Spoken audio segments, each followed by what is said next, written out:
Imagine walking into your first day as police chief, full of hope and ready to make a difference, only to be met with hostility from your own team.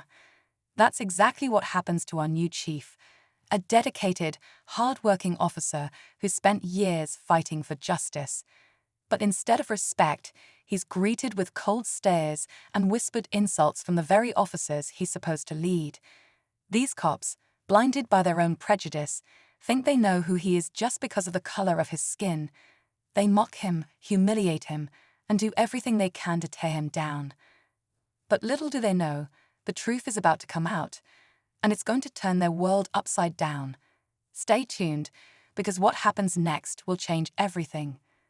As the new chief walks through the station, it becomes clear this isn't just a few bad apples.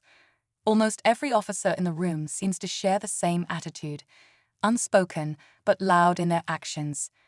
Doors are closed in his face, conversations stop when he approaches, and even routine requests are ignored. It's clear they've already made up their minds about him. But why? What could possibly cause such deep resentment without even giving him a chance? The rumors floating around suggest these officers have been part of the department for years, too comfortable, too used to their way of doing things. Maybe they're afraid he'll shake things up. Maybe they just can't handle a leader who doesn't look like them. The chief stays calm, determined to earn respect the right way. But the deeper he digs into the department's past, the more he starts to uncover secrets that were never meant to see the light of day. The chief starts digging into old case files, noticing patterns that raise serious questions. A disturbing number of complaints against certain officers have been quietly swept under the rug. Incidents of excessive force, racial profiling, and misconduct that never seem to see the light of day.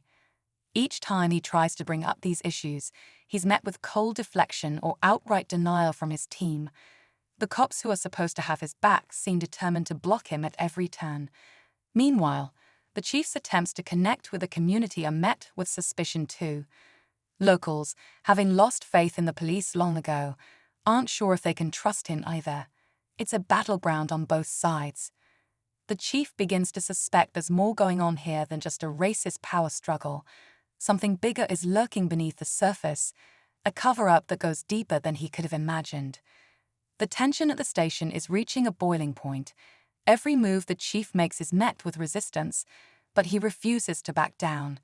He's close to uncovering something huge, and the officers can sense it.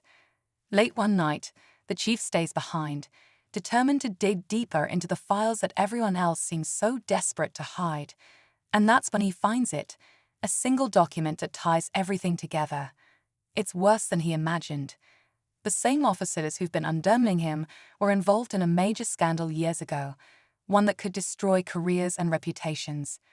The next day, the atmosphere is even colder. It's clear they know he's onto them. The chief is faced with an impossible choice: confront these powerful men head-on and risk his job, or stay silent and become part of the corruption he's spent his life fighting against.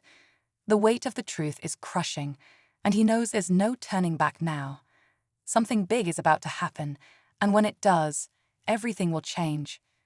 Just when the chief thinks he's pieced it all together, something unexpected happens. A late-night knock on his door reveals an unlikely visitor, one of the younger officers who had always kept his distance. Nervous and hesitant, the officer confesses that he's been quietly watching everything unfold. He knows about the corruption, the cover-up, and the dark past of the department, but there's more. He reveals that some of the cops involved are connected to powerful people outside the station, people who won't hesitate to protect their interests at any cost. The chief realizes that this isn't just about a corrupt group of officers. It's a web of influence that stretches far beyond the precinct. The stakes are suddenly much higher. If he exposes the truth, he's not just taking on his own department, he's up against something far bigger. And now, with this new information, the chief knows he has no choice but to act, no matter the cost. The chief knows it's now or never. Armed with the files and the young officer's testimony, he confronts the corrupt officers during a department meeting.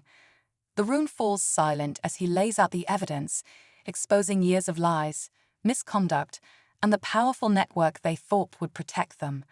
Faces go pale, and the tension is thick enough to cut with a knife.